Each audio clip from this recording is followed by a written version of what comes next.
somewhere after my 30th birthday, I decided that I wanted to try to do something else with my existence, and knowing I was going to be moving down to Market Common on top of everything else, it just made sense to try something. And I really needed a place like Market Common to be able to do it anyway, because you can't exactly open up what I have like in the mall across from Hot Topic or something. It's just not going to work the same way.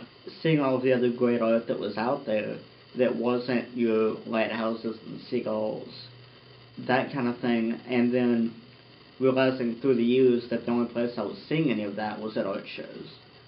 It, made me want to put together my own little deal to kind of showcase that kind of thing, where the almost more quote-unquote normal stuff wouldn't fit in. It's just an old school throwback East Village, co-op kind of gallery thing. I mean, it's a no bullshit, no frills. I mean, people are like, hey, can I bring my dog in? I'm like, well, yes, it get a piss anywhere. It's definitely an art scene, and it's definitely growing and becoming more organized. And Carl and Jessica with the Gap had a lot to do with that, and the Round Table, obviously, even Palmetto. Everybody's really starting to mobilize, and I think trying to make more things happen. Quite a few years now. Bought my first camera years ago, and did some of the art shows down here. I've done Roundtable, I've done Gap, done a few at Palmetto, and just been involved in, some of those.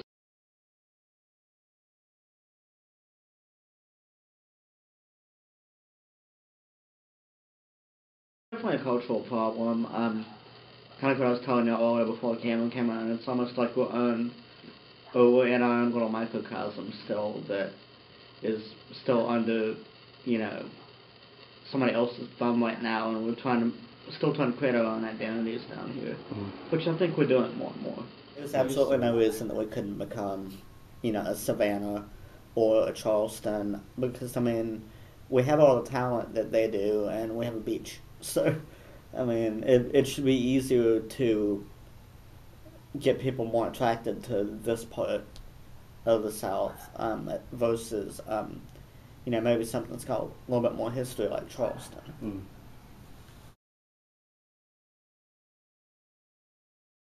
It's definitely Glenn Crane is a good friend of mine, and I've done Rocky Horror in the past.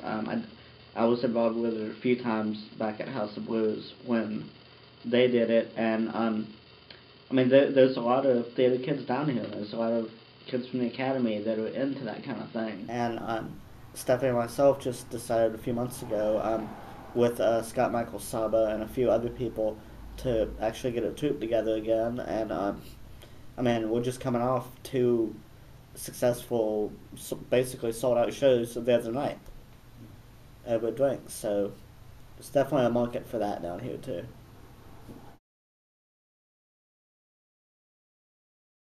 At the moment, I think we're still maybe a little bit hungover from Rocky right now, but I'm sure we'll have something else cooked up before too long. Like Rocky was really just the first step the other night, and we've got other plans. Hopefully more of a regular Rocky show like most of the other towns. We'll do different theater things. Hopefully, we'll be further than we are. I mean, that's all you can really hope for. I mean, as far as like an actual destination or anything, it's kind of hard to predict because it is so much an individual thing too. I mean, it's a community, but the individuals in the community have to be willing to, stay active, and have to be able to afford to stay active, and 9 to 5 jobs down here aren't exactly in abundance.